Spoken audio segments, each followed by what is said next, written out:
Okay, guys, I am getting myself together here. All right.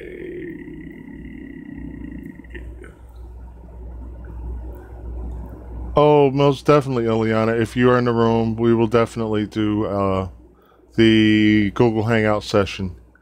And let's see. Let me get myself set up here. You distracted me, girl. No, I'm kidding. Let's see.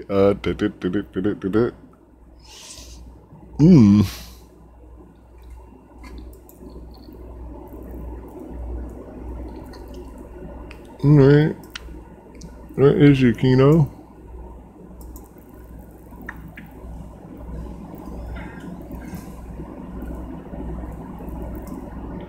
This is not where I want to be. Alright.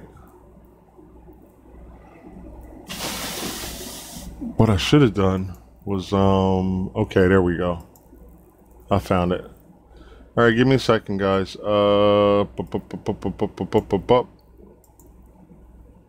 Okay, here we go. Alright. Alright. Okay.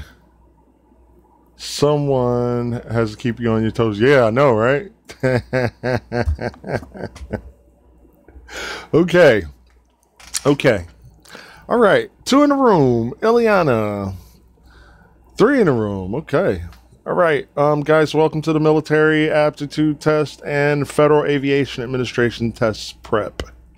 If you are preparing for the ASVAB, the SIFT, the FOQT, the ASTBE, or the OAR, or Federal Aviation Administration Tests, private pilot all the way up to airline transport pilot, I'm your guy. Sorry, I'm your guy. At any rate, let's get into it. If you have questions or photos of questions that you would like to send to my email so I can look at them and we can work them out together. Or y'all don't help me. Y'all just like torture me with these questions and rack my brain. But that's okay. That's why I'm here. That's why I put myself out there for. So if you are in the live chat room, you should be able to see my email. And just feel free to take pictures with your smartphone and basically shoot me an email. I'll get the photo. I will do it. So please also, if you could be generous, hit the like or the dislike button. I don't care. Whatever you want to do. And let's see. Okay, I know there's a lag. So, verbal questions. Also, I be forgetting, man. Also, what I would like you to do is, yeah, there you go. Avery, you jumped the gun. Name. Well, you didn't have to put your name because your name already displays, but your location and the test you're preparing for. I got one at home. Viper, what do you have at home, buddy? I got one at home. I may have said something, lost my train of thought, and that's fine. But you got one at home, LOL. You'll explain that in a minute, I guess. All right. I'm a little slow unless it comes to math and science, you know. Okay, Limerick. Oh, wow. You know what? I used to fly for a company that worked. We used to fly into Pottstown, Limerick Airport. And, man, we used to come in that thing with a King Air, man. Yo, landing at Limerick in a King Air. Boy, you gotta land and you gotta immediately go to reverse throttle. It's crazy. But you get used to it because once you understand once you understand how short that runway is, and how fast your plane moves, and how much runway you're working with, man, I'm telling you, when you get in and you round out and you flare, man, you are running out of runway quick, and you just kind of like, step it down, and then get that nose gear down, reverse throttle, and you're flexing against your your shoulder harness. So it is small there. But it's a cool little airport. I don't, not anymore. Years ago, we used to fly in there a lot and pick up some pretty important people. Some pretty important people live in Limerick, believe it or not. I'm not going to say their names or whatever, but some pretty important people. I mean, heavy financially. But at any rate, yeah, it's an awesome story, all right, man. But I remember that. But after you get used to it and you understand that that's what you're dealing with, because you're like, okay, we're flying into Pottstown, Limerick. Now, at the time, not only was I flying in King Air, but I was also flying Piper Navajo. Navajo is pretty cool, but your approach speed is considerably slower. And you can you can extend your flaps and you can get real nice and slow. And so it's not as bad. But in the King Air, we would kind of pick up people in the King Air when they had to go really far places, because obviously you can fly further. You have a more of a radius, operational radius to work with than you do a greater one in the King Air than you do in the Piper Navajo. Yeah, that's true. There are some interesting folks. Yeah, there are some very interesting folks there. Utah, AFOQT. That's an awesome story. Checking my email. And guys, let's not eat up time. Let's ask some questions. And I want you guys to focus not so much generating crazy questions, because that's what happened last week. Y'all threw some questions. I mean, if you generally come across a question that you are having issues with, or a concept that you don't understand, then by all means, ask. But man, y'all went astronomical on me last week. I still handle my business, though. So, thumbs up to Kino. But, I was like, wow. And some of that stuff you would never ever see on these tests. At any rate, updates. You might notice that the camera's a little bit further away. We had, in my little office here, I had some ceiling issues. You guys can't even see it because the ceiling's being worked on and stuff. So, yeah, me and my crazy SIFT book, yeah.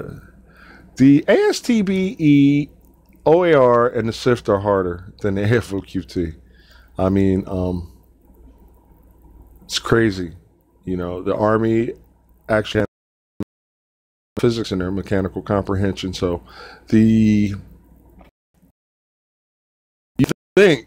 would think, oh, the Army, probably not going to be that hard. But nah, for that SIFT, man, you better be ready. If you're taking it. And I'm not talking to you so much, Viper. Talking to anybody that comes across this video and is preparing to. Hold on, we got a question from Derek. Do you suggest purchasing a private pilot test prep book to aid in studying for the ASTB? Well, I'll tell you why.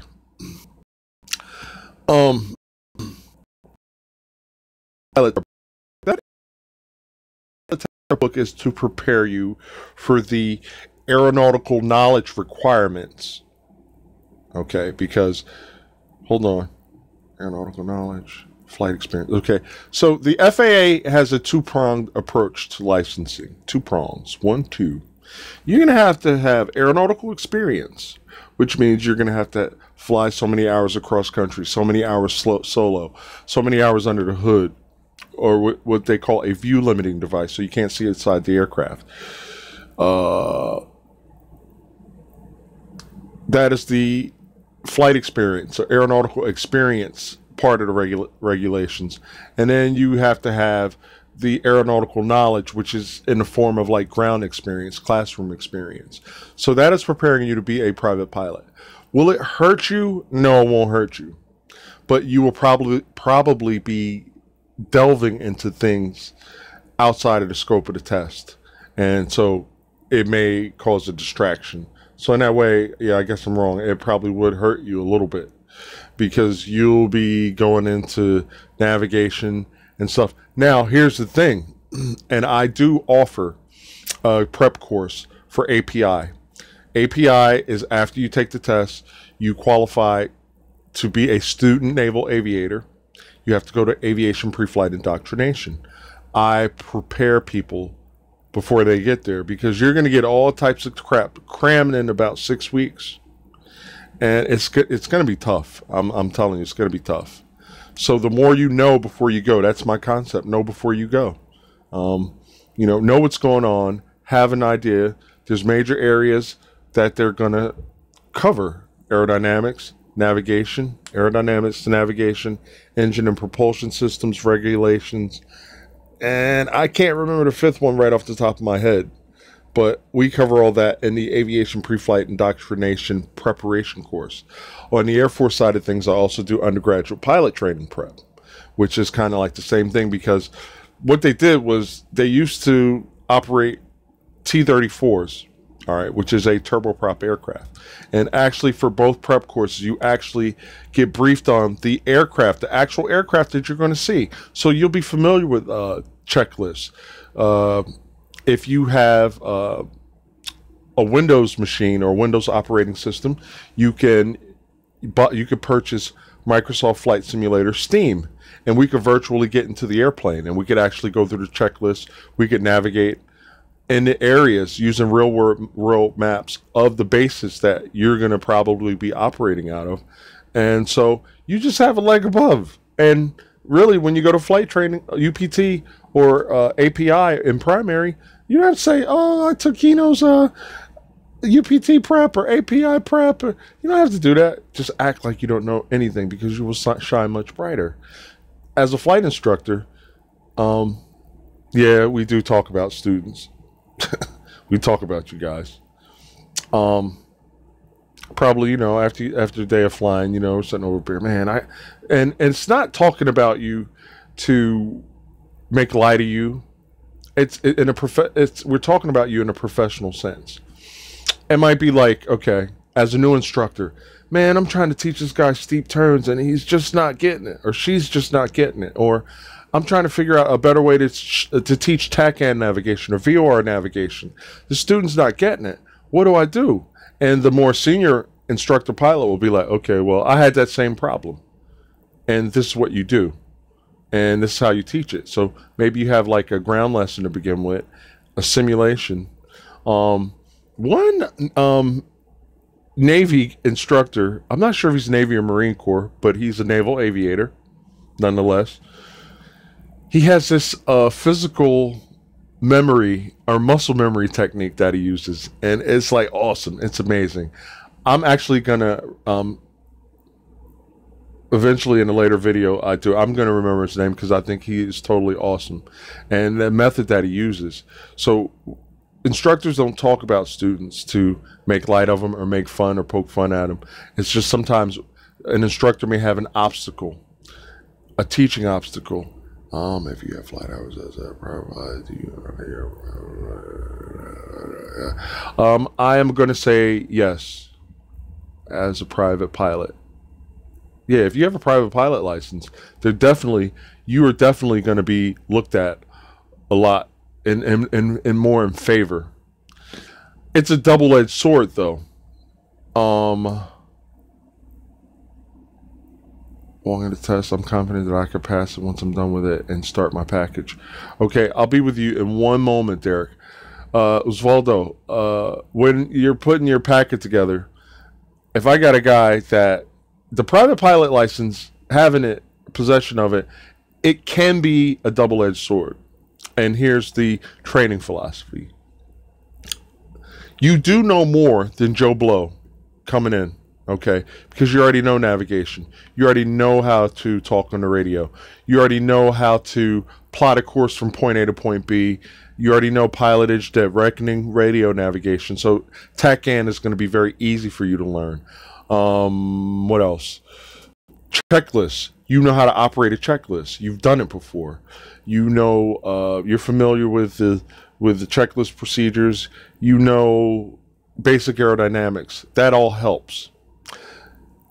The part is, like, let's say there's two ways you can become a private pilot. It's under two regulations. Part 61. 141 program is a very structured program, and you don't even need as many hours as you would under Part 61 to obtain your private pilot certificate. If I remember correctly, trolls, leave me alone. It's been years since I prepped somebody for a private pilot certificate, so I'm not really that well versed. But I do, if I remember correctly, Part 141 rules have a lesser, if that I could use that word, amount of hours, because it's a very structured program. It's a building block instruction program. Whereas as a Part 161 program, it's not structured. We just kind of look at the regs. We do what the regs say as far as hours and stuff, and we do that. The Part 141 is very, very structured. There's check rides that you have to take before you even get. There's progress checks, or what we call prog checks. So it's very structured. Now, if you're probably in a 141 program, you will probably be okay. If you train and got your private pilot under Part 61, you could possibly have some issues. Reason being is you weren't trained as structured. Is that a good sentence? I'm not sure. But you weren't trained under a structure. Structure is very, very important. For instance, after we land the plane, all right, you don't go fiddling with stuff. You get off the runway. You clear the hold lines. Now, your instructor may not have taught you that under Part 61. And so you got into the habit of being the cowboy and coming to a full stop, looking around with the ego, and, oh, is everybody looking at me? Did everybody just see me land? And you're raising the flaps and you're doing that. A Part 41 program would never even allow that. They'd be like, the priority is getting the aircraft off the runway and stuff. Another thing about a private pilot that has trained under Part 61, you may have had very limited communications with radio, like controlled airspace. You know, you may have done all your controlled airspace, and Derek, I am coming. You may have done controlled airspace, very little controlled airspace work. So you're frightened to talk on the radio. You're like, oh, people listening to me. And dude, people make mistakes all the time. It's no big deal. In a training environment, you're going to make mistakes. You're going to stumble over your words. You're not going to be all official clearance delivery November 31 Sierra Deltas, IFR to Juliet Foxtrot Kilo. You're not going to be that smooth at first. It's going to take time. All right. And so don't get all frazzled and stuff like that. This is a training environment. Okay. So they do honor it, but it could be a two-edged sword if you don't have the proper training. How do I sign up and register for your course? I want to make sure that when I walk into the test, I'm confident and pass it. Once I'm done with it, you can start your package. All right, Derek, I'm going to type in the website is stemwithkino.com. Boom, that is the website. Go there. I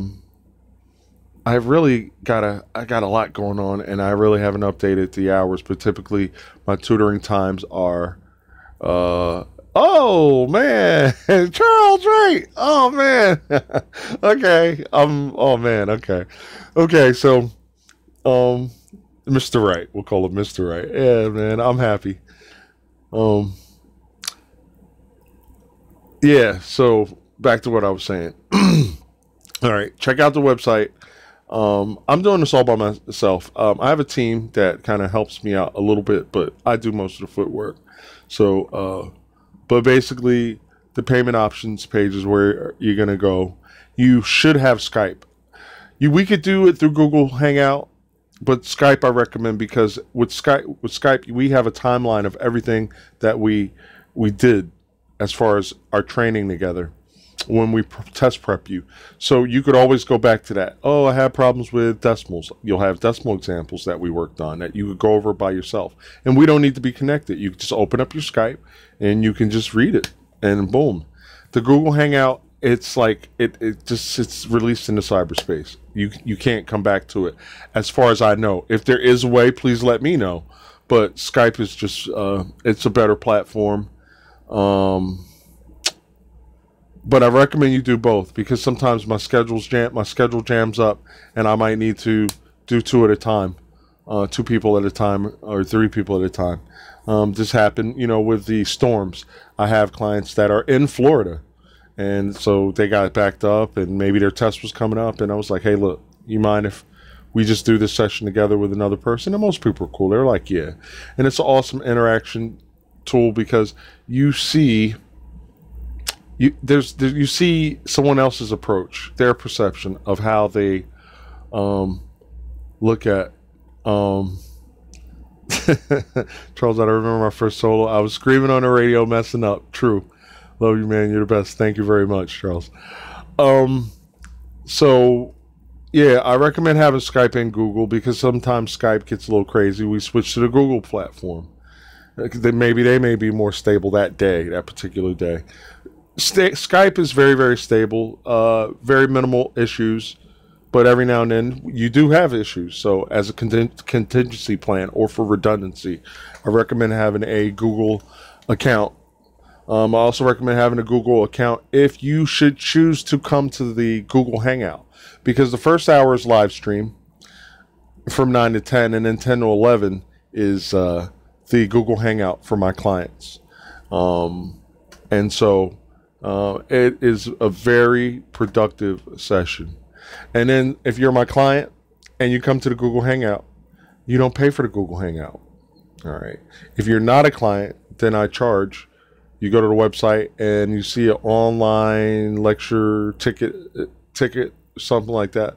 You just scroll down, you find it. You can purchase that, and you can come into the Google Hangout. All right. Because, like my team, there's like, well, it's not fair if you have paying clients and you're offering them free time because they were already paying, and then, for free people to come in for free, it could be an issue, and I don't want to cause issues with my clients that are paying. So that's that. But however, people may be in, financial situations and stuff like that, and so they could, the live stream is always here. We do it every week, unless something comes up. But I'm here typically every week, and so if you have questions, you can present them via email, and I answer them.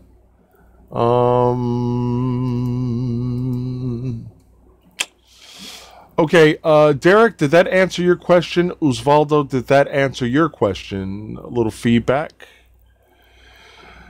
Yeah, the FOQT is all these tests. Nobody has common knowledge about, mechanical physics. I won't say nobody, but most people would not have operational knowledge of physics, some of the basic physics principles I teach. And I have found a very, very good way to teach physics, because I spoon feed it to you. I spoon feed it to you little by little. Like, it's not even that hard, man. And people are like, oh, physics is hard. When we do distance, rate, and time problems, you're doing a physics problem. Most people don't realize that. So, yeah, and then Derek, to send me a Skype contact. Let me just type that in. It is my first name, period, last name. Okay. I tried. Thank you. I appreciate it, Viper. The live stream is awesome. Yeah, but Derek, just send me a Skype contact, and basically it's just kind of just seeing where you are. I liken my test prep to remodeling a home. Okay, when you go in and you remodel a home, you bought a house, you bought a property. Oh, you're excited about refurbishing it. You gotta walk on the floors, see how stable the floors are, the structure is, all that and everything. Make sure the basement's good. Check out the water heater, the heating system, the HVAC. If there is a HVAC heating and cooling system, it might be a radiator system where you have like a, I guess like a boiler downstairs or whatever, or some type of furnace. You check all this, the electrical stuff, the wood, the floors, the wall, drywall. If the drywall's good and everything, make sure there's no pest issues and stuff. So that's how I like in my test prep. I just go in, I look for the weaknesses. All right. You may have issues with fractions or word problems or whatever, and I check each and every area, your mechanical comprehension. Now, basically what I do is I kind of see where you are math structurally, and we build on that, because there's no way of going into physics if you're very, very weak in math. And I've taken people that were very, very weak in math, built them up, and then, and then gone into the physics, because it's a building block method. Okay. I'm not going to the second floor if the first floor is not structurally sound. So, I mean, that's just retarded. I'm going to go up and walk on the floors and everything and fall through the ceiling. So, yeah, I posted my email. Just make sure you have it. You don't, or you can just send me a Skype contact request. That's all. However you want to do it, though, it's cool. Where was I? Lost my train of thought. Help me out, guys. Where was I at? So I'm talking, discussing. Yeah, so yeah, I got it. So it's like rebuilding a home. All right. So you check out the structure. You, yes, sir. At Derek. And you look at the walls, everything. So I'm looking at your ability to do verbal analogies, arithmetic reasoning, word knowledge, math knowledge, instrument comprehension, block counting. And then the cool thing about my ASTB prep is that I have something that you will never find in the books. And if you just use the books, you will not be 100% prepared. And you can ask room that have that or are OCS candidates. And yes, sir. Okay. I'm looking at two different. Sorry, sources. I'm sorry. So every now and then, I like it when people that have tested with me, or trained with me, passed the test, got their flight contract, and and they come in. I love it when they come to the Google Hangouts, because you could actually talk to them and ask questions. And two of my biggest success stories, I'll just say their first name is Khari. And wow, it's been a while. I even forget the other guy's name because I talked to so many people.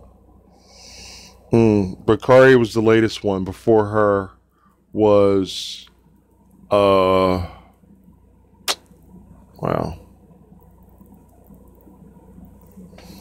I'll find his name because I definitely want to give him credit. He came back to one of my Google Hangouts, and my apologies for forgetting your name, but he got a 63, which is an awesome score. I think he got like 777s or 888s. And that was just like amazing. But you know what? It all comes from, and Khari, she got a good score. She got a contract. It all depends on you. Really, honestly. I give you the tools. I assess your problem solving skills and then enhance them. And then at the end of the day, really, it's all in your lap. It's how hard do you want to apply it yourself. And Khari was a wife, a mom, and had a full-time job, and she was just squeezing time in. Sometimes we would do half-hour sessions, like 6:30, 7 o'clock in the morning, before she got her kid ready for school. You know what I'm saying? But she put in the work. Nobody could take that from her. She put in the work, and it's earned the right to be even called a student naval aviator. Gosh, My Skype's not cooperating, guys. I will have his, oh yeah, because I'm doing that little update thingy. Okay, yeah, but, gosh. It's from down south.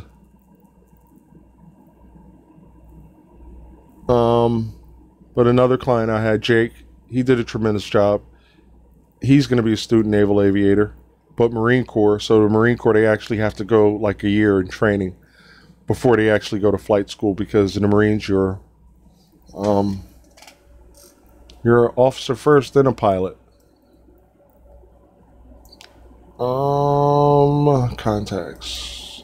Wrong button. And actually, I shouldn't even forget his name, because he's like the highest score to share for me out of all my clients.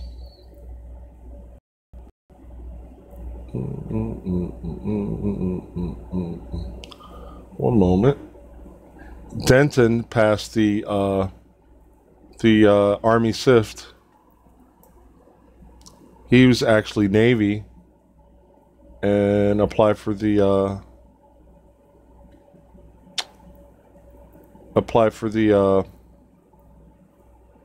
Army's helicopter program, the Warrant Officer Flight Training Program. And that's the SIFT. So I prepare for all the tests. I am familiar with them all. And anyway, it's in my video playlist also, because that score was major. That's 63. So checking the email. Okay, you haven't used your Skype in a hot minute. That's cool. All right, I still don't see any emails or problems. So I will just, just go into discussion mode. One thing I can tell you, if you do your test prep with me, you got wires crossing. Okay. One thing that I can tell you, if you test prep with me, for military veterans and active duty, there's a discount. Oh, you're listening about Denton. Yeah, Denton was a sharp dude too.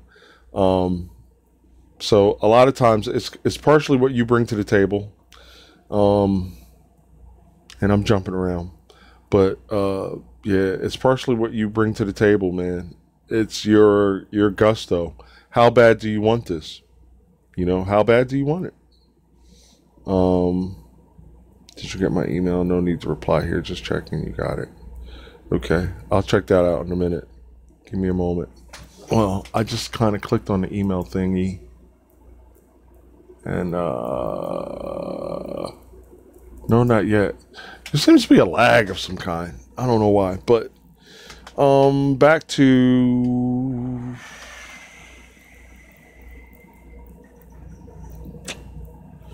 what I was saying. It's all about the work that you're willing to put in, man. I mean,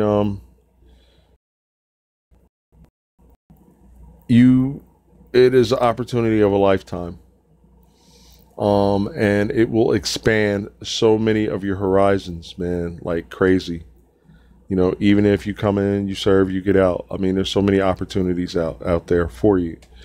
And I consider it an honor to even be a part, to be a part of preparing somebody for what you guys are about to go into. So, it's amazing, but it's work. Nothing worth. Okay, thanks, Avery. I'll get those in a sec. There is a lag here, so we'll take a peek. Okay, Ilyana came in and Avery came in. Okay, so we have questions. So when the questions come in, we execute questions, because that's what we're here for. Avery came in first. I know this is going to be a crazy question. I told Avery, I told you were going to be my problem child. Khari was my problem child. She's a student naval aviator now, so that says a lot about you in a positive way. So I may call you a problem child, but I don't mean it in a bad way. It's just like Khari would always come up with those questions like, damn. Like, really? All right, let's see here. Okay. I gotta lean in, guys. All right. There used to be a way I could blow this up. And here we go. It's let me back off. Okay, here we go. Here we go. I got it. Okay, it's a word problem. Miss Norton spent 2/3 of the family income 1 year and divided the remainder among 4 different savings accounts.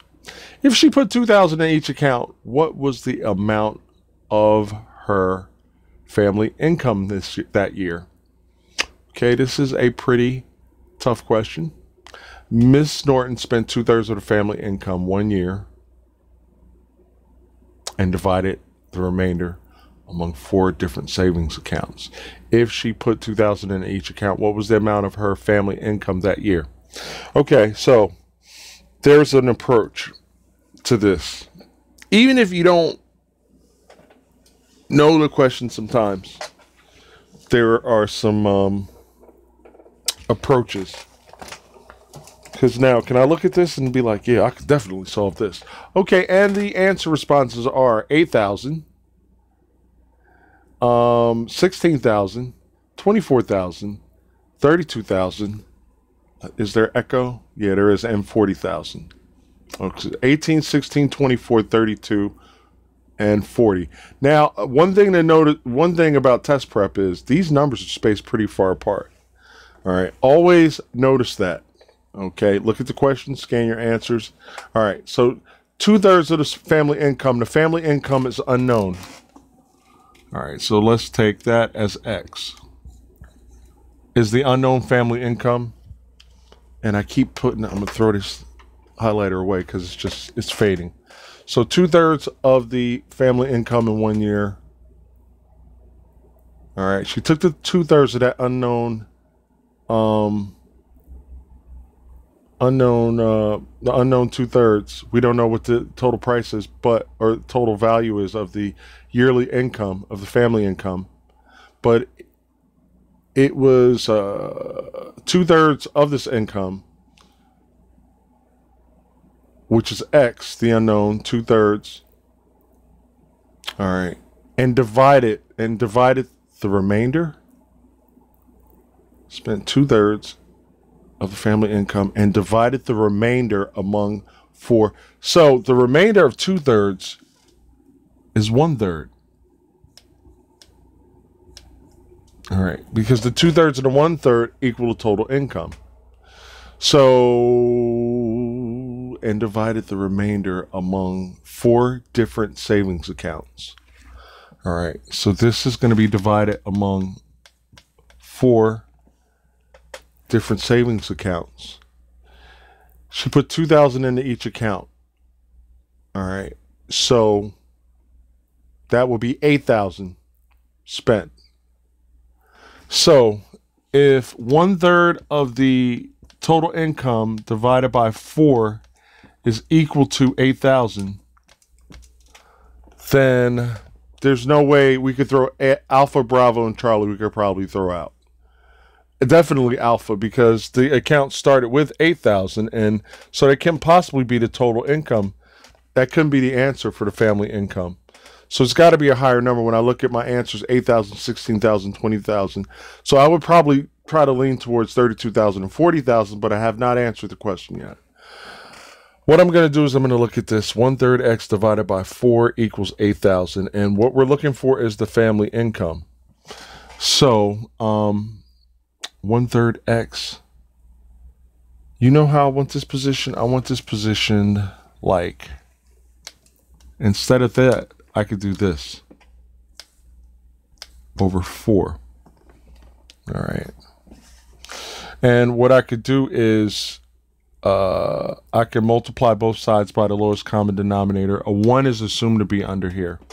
So let's see, x, when I multiply each term by 4, this eliminates the 4. Here, x 1/3 equals 32,000. And 1/3 of x. Then I'm going to try something. Let's multiply. This might be a little crazy. Hold on. All right. I'm solving this, but let's see. 30, 96, 3. Okay, that could work. All right, so now I'm going to multiply both sides by 3. This will get rid of this. But then x couldn't be $96,000. So that wouldn't work. So for test taking purposes, I would throw out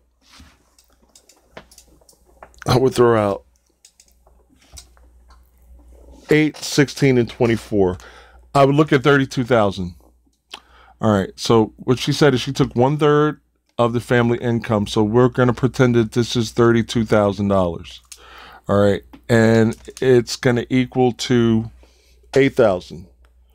So I'm just using the process of elimination method because this is taking a little bit long and we want to do this question rapidly. So 1/3 of 2,000, 8,000. All right. And 3 times. No.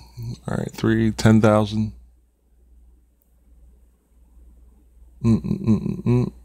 I can't believe I'm getting stumped here a little bit. It's the first time for everything, right? All right. Think. All right, if we put 32,000 in as the total income, 1/3 of 32,000 is 32,000. 1, 3, 0, 2, 0. 10,000, drop it 26. All right, 10,600 would be, and let's see if that qualifies. 10, 20, 30,000. All right. 6, 18, 2, it'd be 666, like that. All right. That would equal $32,000. All right.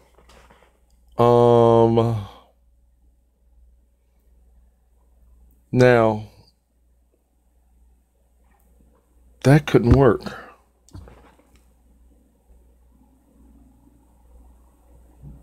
I got stumped. I'm getting stumped here. I don't like this, but it's okay.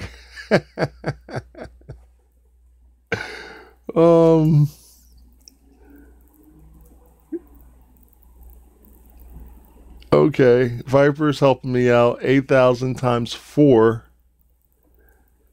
is 32,000. But see, that's not the question. See, the question is clearly stating what they're asking for is the amount of the family income. So, and then we got to look at 1/3 of that number. All right. 1/3 divided by 4. Okay. No, she put 2,000 into each account. So that's 8,000. 32,000. I think that works. But no. All right. All right. That has literally never happened. Thanks, Avery. Okay. 8,000, 1/3. If you add another 2/3, it'd be 16,000, which is 24,000. All right. Okay. Avery stomped me. Oh, man. I'm going to get you. No. It's okay. It happens. It happens. So, if a question on the test was really, really taking this long, I would just select something and keep moving, because then I could probably answer more questions. But damn, that was a doozy. Lord.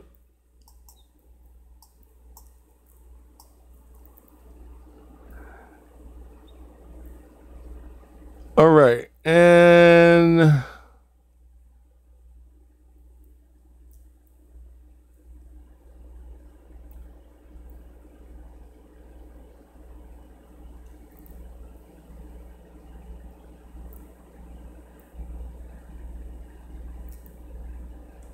what is the tax rate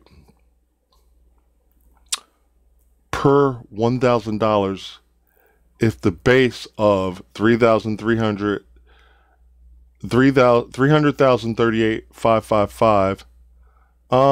I think, oh, I thought you answered it, buddy. All right. I was just going to hold that for research and then come back with it next week. Because clearly it's taken way too long. And so I said my method.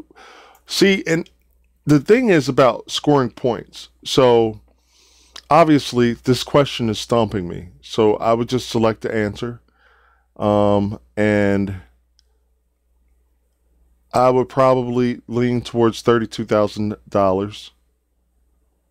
All right. And I would move forward. Now, I'm going to do the research on this, and I will come back with this question next week. Because clearly I don't know everything, but I'm a pretty good problem solver, and I have videos to prove it. But I would go with 32,000 and just kind of go and attack other questions. So, moving forward, for time to get some more questions in. What is the tax rate per $1,000? All right. Well, what I could do is, and all right, let's grab this up. This is probably not a question you would get on the test, because these numbers are insane, and the test would be fair. But what I would do in this case is I would take the 338,555, divide by 616.07, and that would give me a number.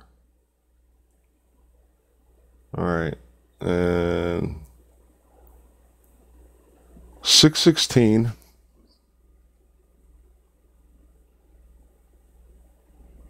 all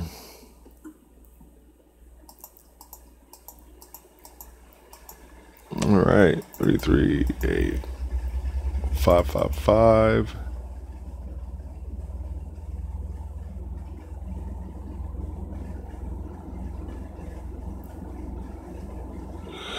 Okay,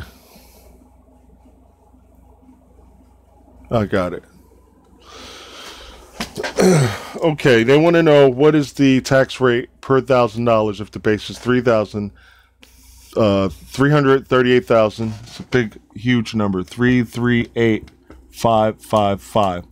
Now, if this base yields taxes that come to $616.07. Now, whenever I want to find tax, I'll take the price times, like, let's say if it's 6% sales tax, 0.6, and this will give me the amount of taxes to pay.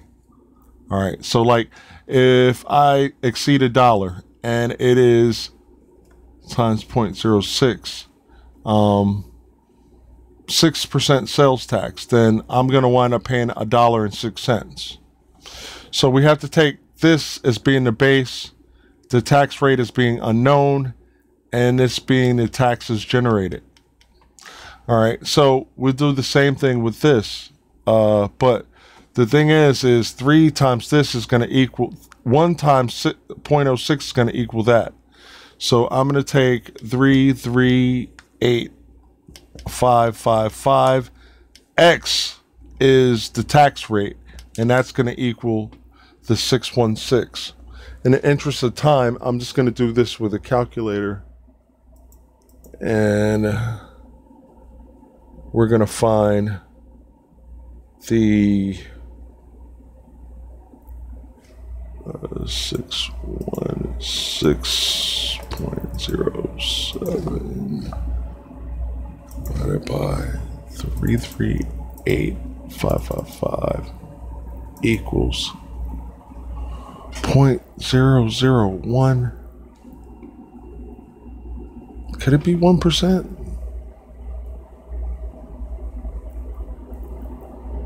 Wow. Okay, again, I need to do some research on this one. This is crazy. Avery, you threw 2 bricks at me, man. Wow. Okay, so these are the first 2 because we always have problems coming up with questions. Ilyana. All right. All right.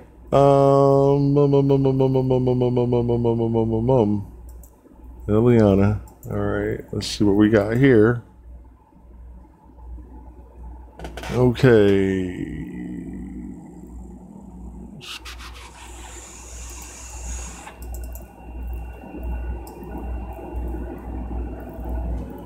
All right. 71%. 4, 5, 6. I gotta go back and look at the answers. The dunk, and then dunk the bricks. This is okay. The family question. 1/3 of the family income was 8,000, and let's come back because I said that the question I would pick was Charlie. I don't think I picked Charlie, but I'm going to look at this question again. Nope, it's 24,000. It's 24,000. All right. And let's see how they came up with that. Ilyana, if I don't get you now, I will get you in the Google Hangout. Because I'm definitely doing that. And Avery, you're a client, so you're welcome to come as well. Just send me an email, live stream in the subject. How they arrived at that was 1/3 of the family income, or $8,000, was saved. So it's 1/3 of X equals 8,000. So X is 24,000. All right. So basically how the question was worded was she spent 2/3 of the family income and then 1/3 was saved. And so that was like $8,000 because she put $2,000 into one account. So what was the total family income? So 1/3 X equals 8,000. All right. And so what I was trying to do was multiply the whole thing by 3. And actually that was it. That was it. Because I had 8 over 1. Okay, so I let myself get stumped. Because if I have a fraction here, 1 over 3x, then what I'm going to do, and as I said earlier, you multiply each term. So x is equal to 24,000, which is the family income. 24,000. So I don't know how that got past me, though. I was looking too deep into the question. Because 2/3 of the family income was spent, but 1/3 of the family income was divided into 4 parts and deposited it to 4 accounts, $2,000 each, which is 8,000. So 1/3 X, 8,000 over 1. I can't believe that got me, and it was like super easy. So everybody type clear if you saw how we executed that. If you're clear on the explanation. You know, I get most of them. I don't win them all, but I get most of them. Probably about 90%. But yeah, those, you guys tore me up on that one this week. And that's good.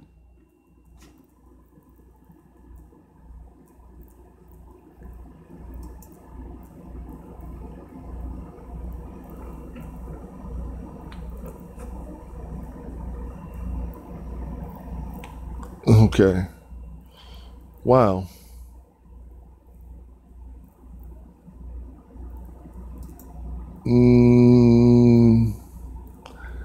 And let's see.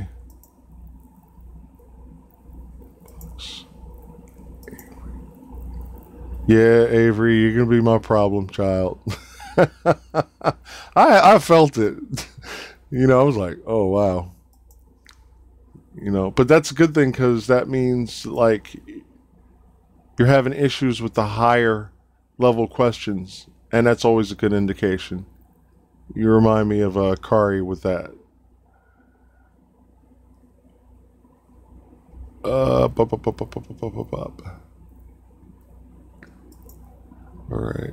What was that? No, it's okay because it only makes me better. It only makes me better. And believe me, I'm not, you know, I have trolls and they'll be like, oh, look, he made a mistake. You know, like, oh, somebody's like jumping and screaming right now. Or when they see this video, oh, look, he made a mistake. You know, and, you know, hey, it happens. You know, you make an error. Normally, I just don't get stumped. And my line by line system works, but you know, hey, you can't win them all. But how many people would have the what's the word I'm looking for? Like it doesn't bother me, okay? Because I have video after video after video killing tons and tons and tons of hard questions. So, you know, if I don't get a 5-star rating, I get a 4.9. You can round it up. All right, what is there? Blah, blah, blah, blah, blah, blah, blah, blah. That was number 7. All right. And where are we at on time? Got about 3 minutes. Ilyana, are you coming to the live stream? I missed the question, but I will watch it again. All right. I saw that.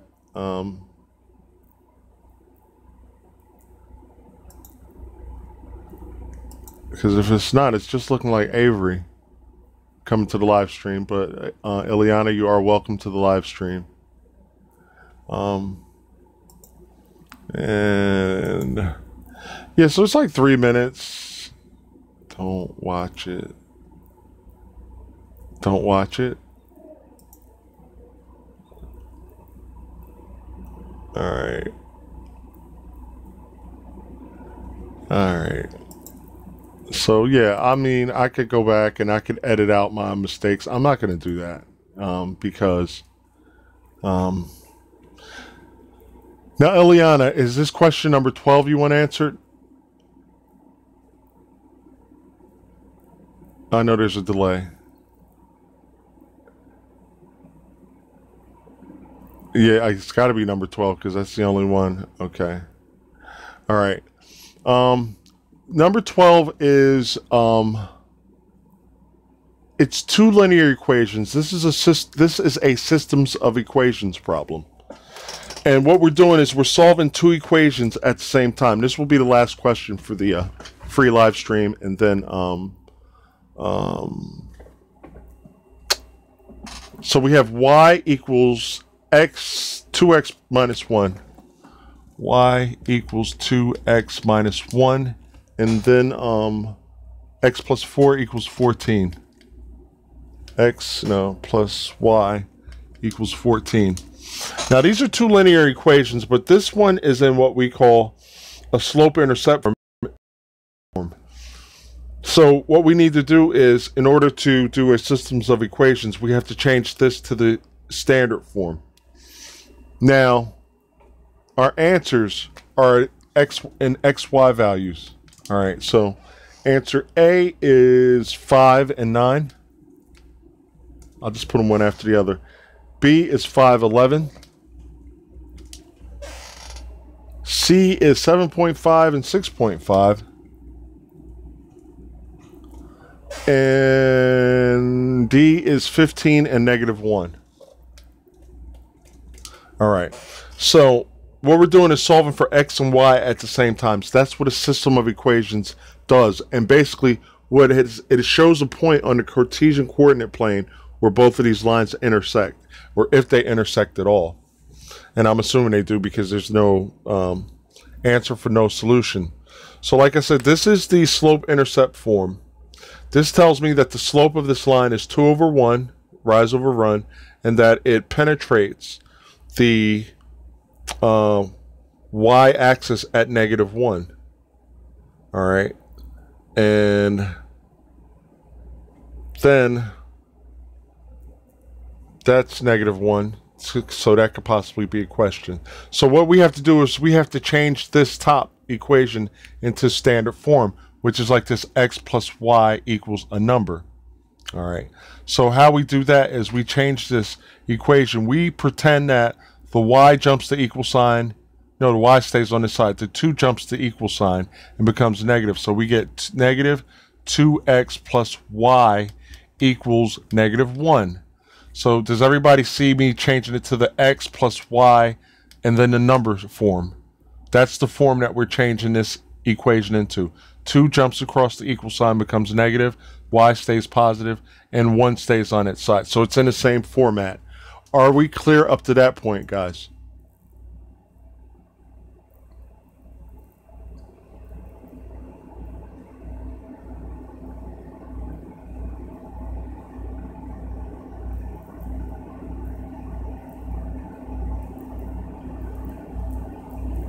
Okay, so we're clear up to that point. We've changed this from slope-intercept form to standard form.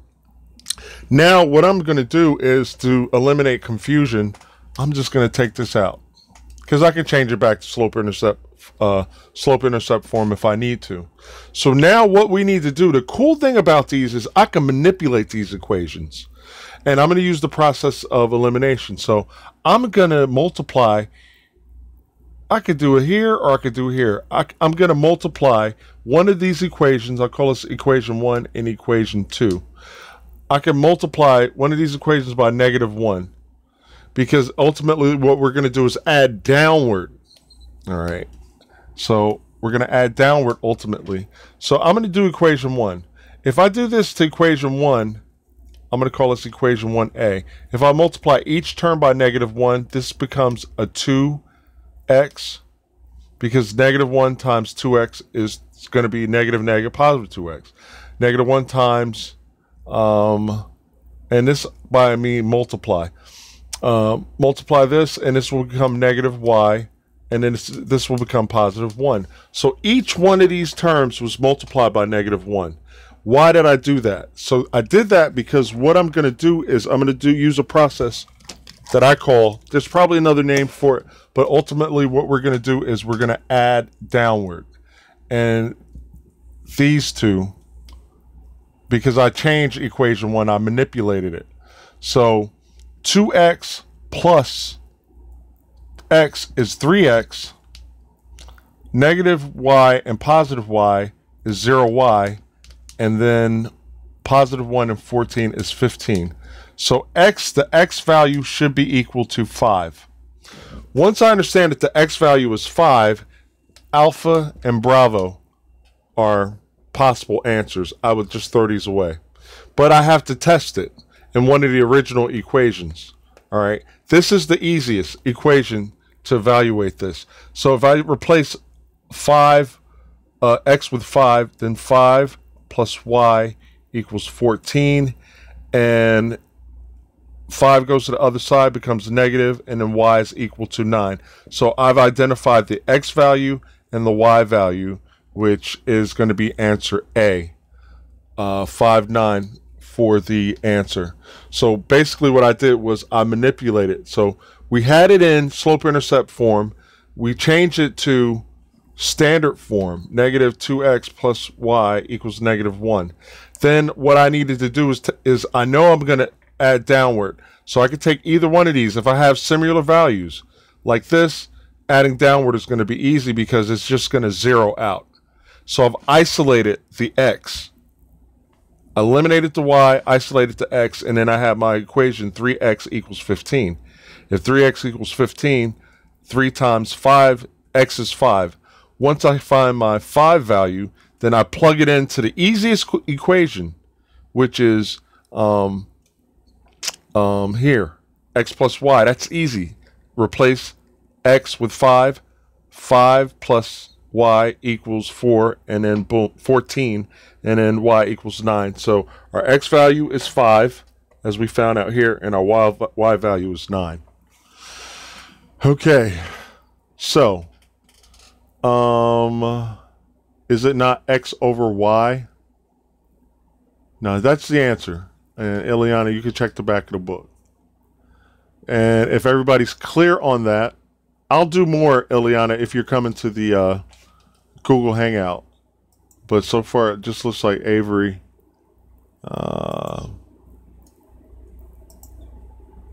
So hopefully, you know, the trolls will be like, okay, he got one. We're going to give him that.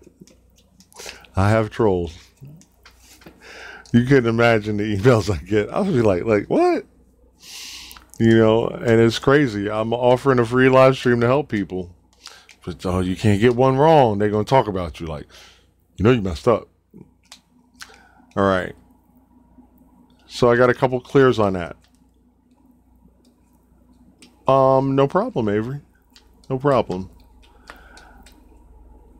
Ilyana, I don't know if you can come to the Google Hangout, but we are about to close out. We're actually an hour and 7 minutes. And so, listen, yeah, those were some tough questions. And I will be back. Be like, I'll be back. Avery, I'm gonna get you.